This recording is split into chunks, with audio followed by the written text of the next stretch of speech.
U.S. General visit. Watch this space.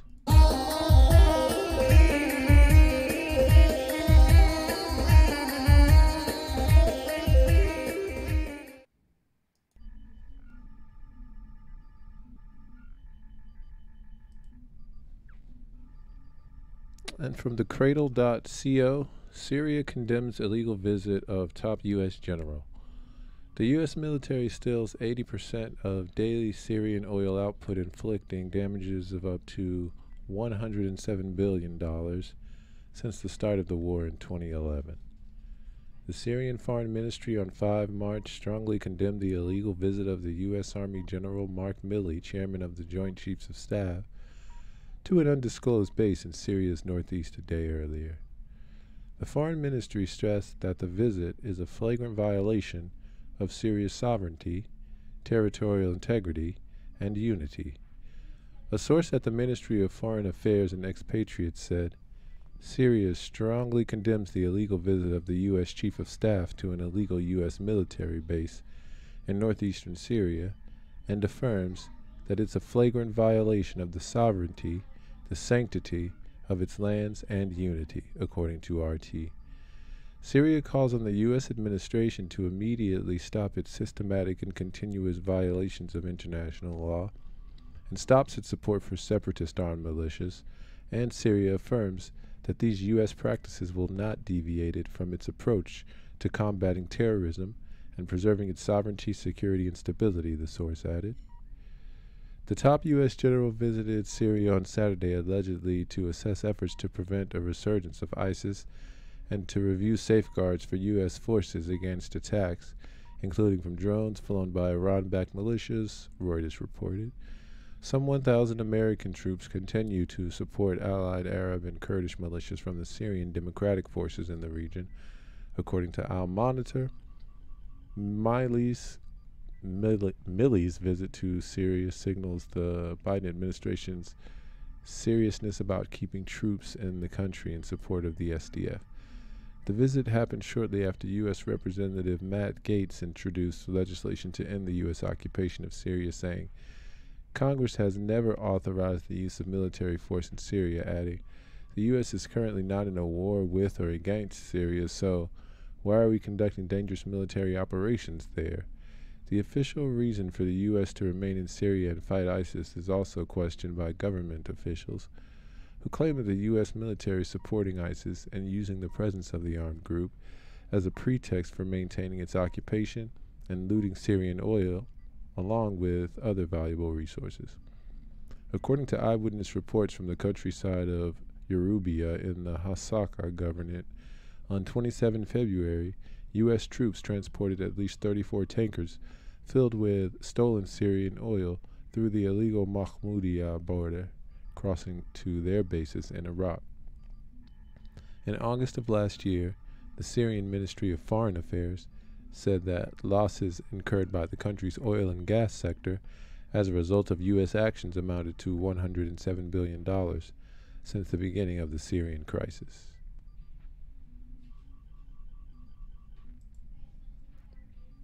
And from Al Monitor, top U.S. General Mark Milley makes surprise visit to Syria.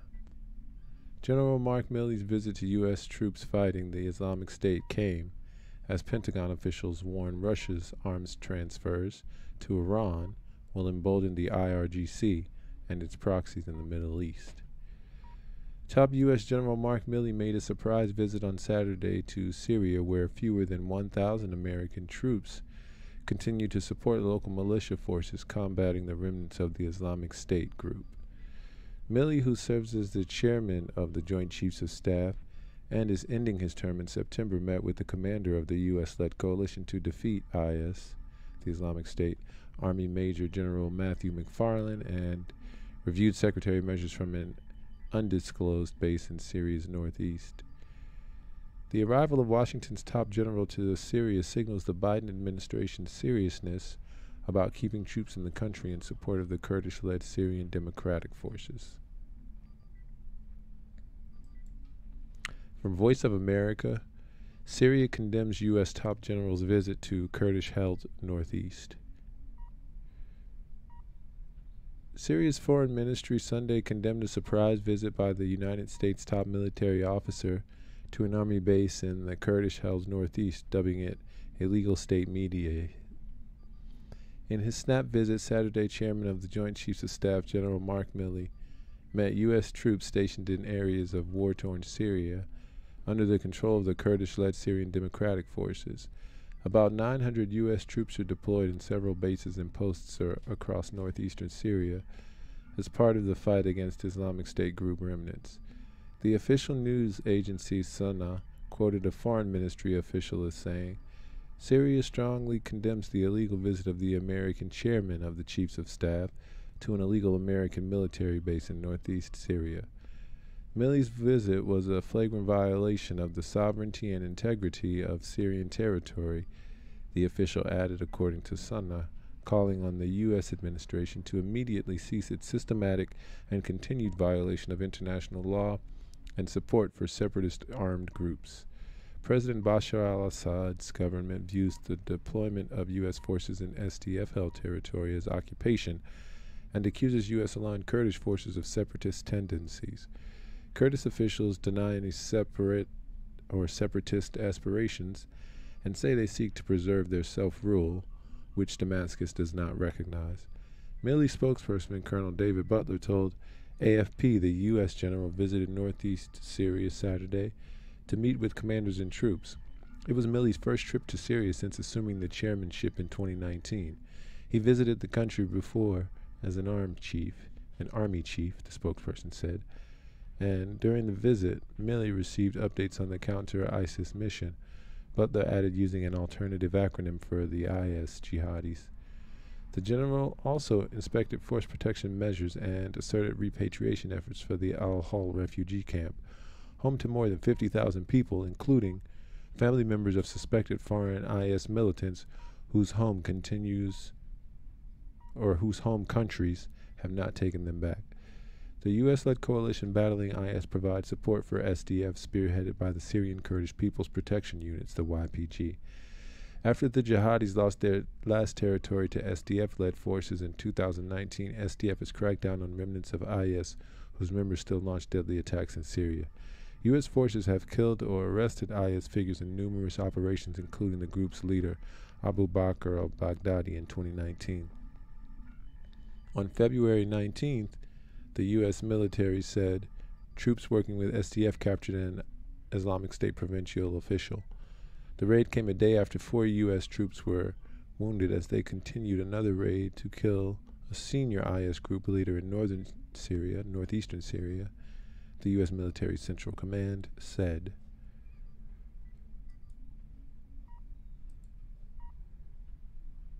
And from media news, top U.S. general makes surprise visit to Syria's Kurdish-controlled northeast. U.S.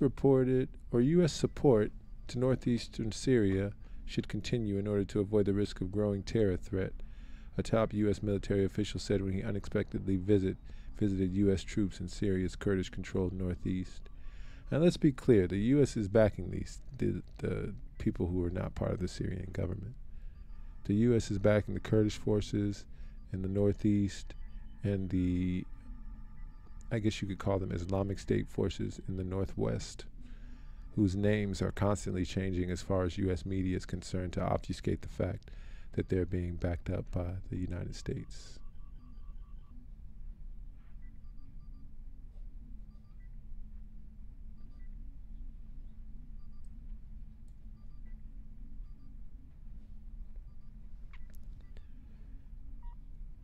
Army General Mark Milley, chairman of the Joint Chiefs of Staff, visited a U.S. base in the region to evaluate the mission led by armed Kurdish groups against the Islamic State since 2014.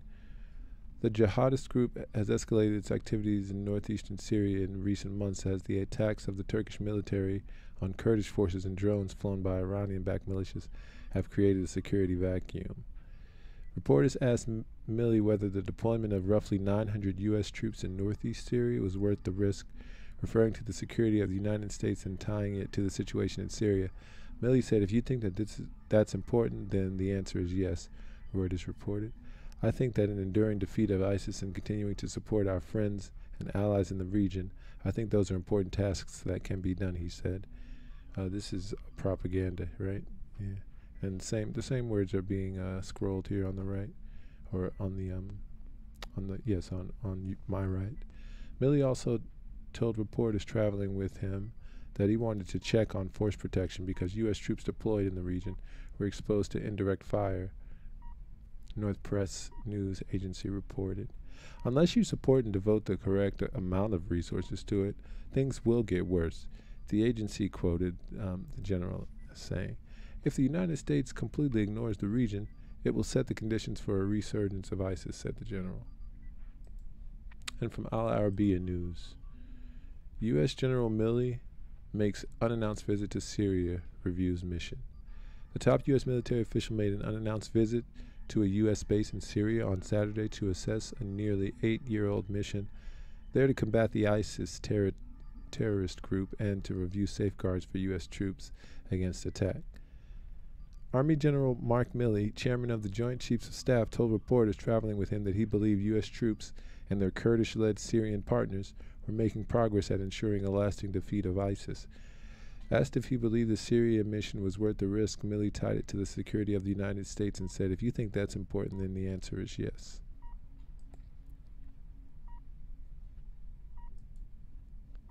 And from Press TV,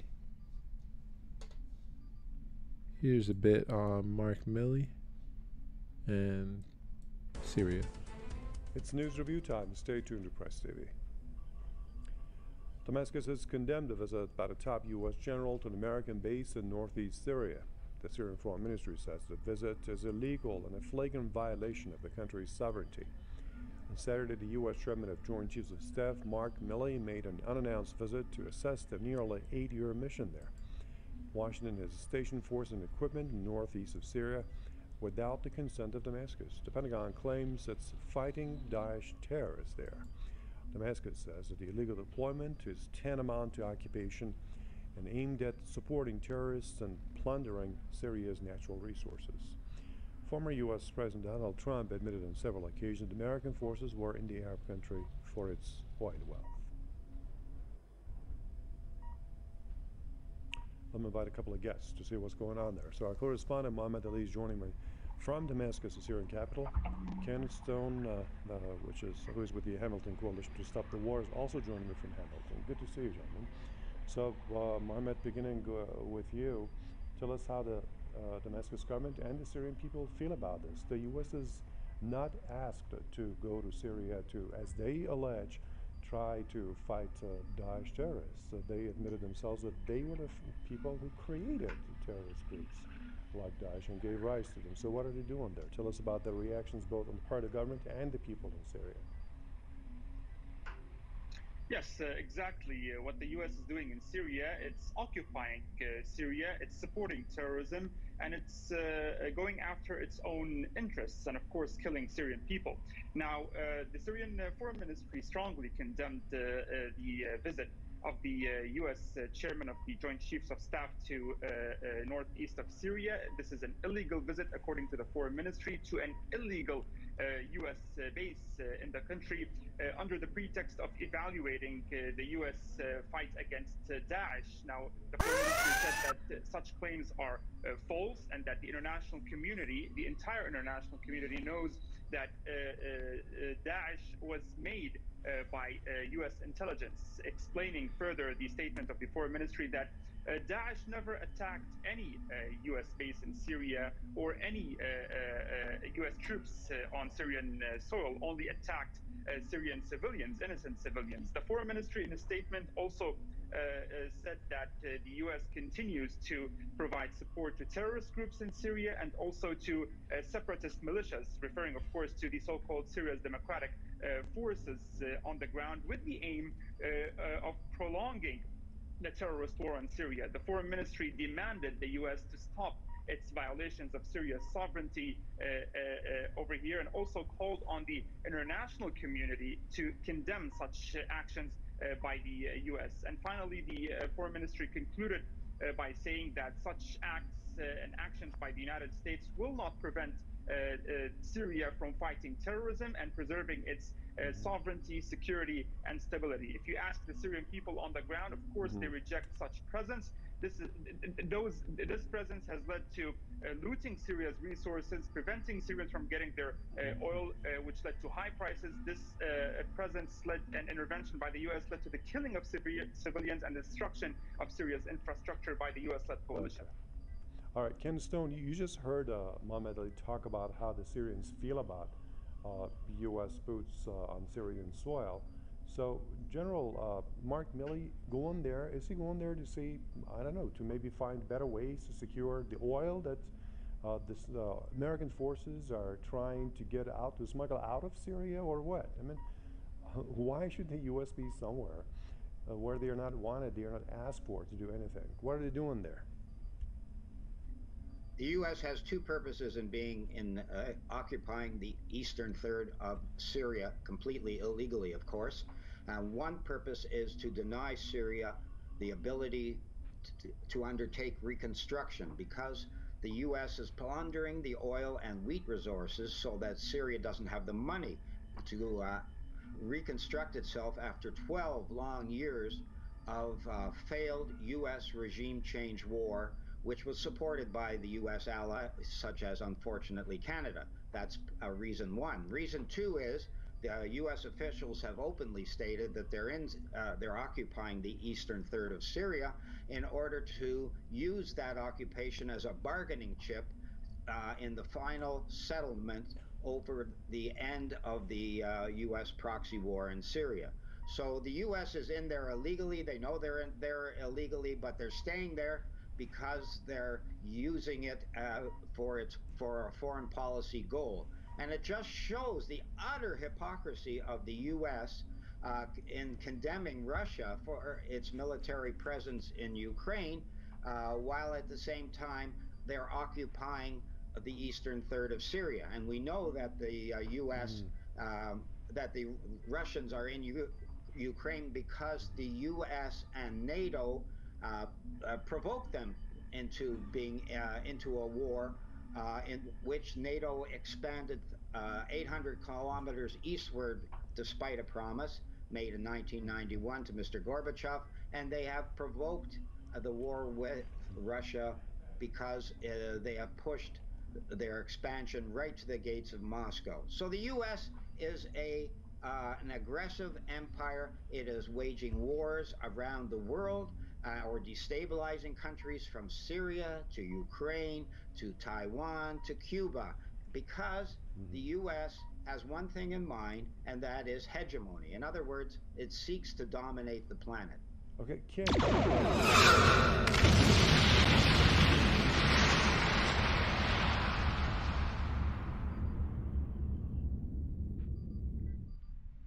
What price should the U.S. keep, staying as a hegemon, and that on the other side of the planet, and see what the fate of the American presence was in Afghanistan after 20 years, and also in Iraq? They want them out.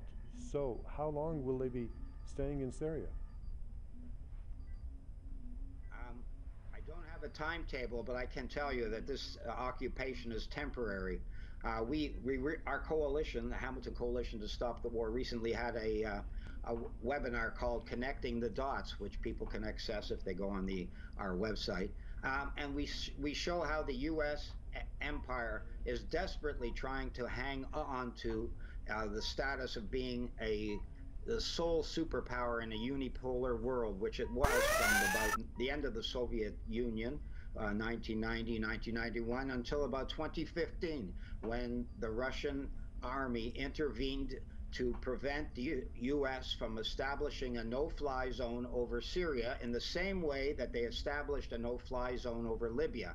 So I think the game is changing, the balance of power in the world has changed, and it's only a matter of time until the U.S. is forced out of the eastern third of Syria. Okay, thank you so much. Mohammed Ali in Damascus, Syria. Ken Stone in Hamilton, Ontario. Thank you for watching this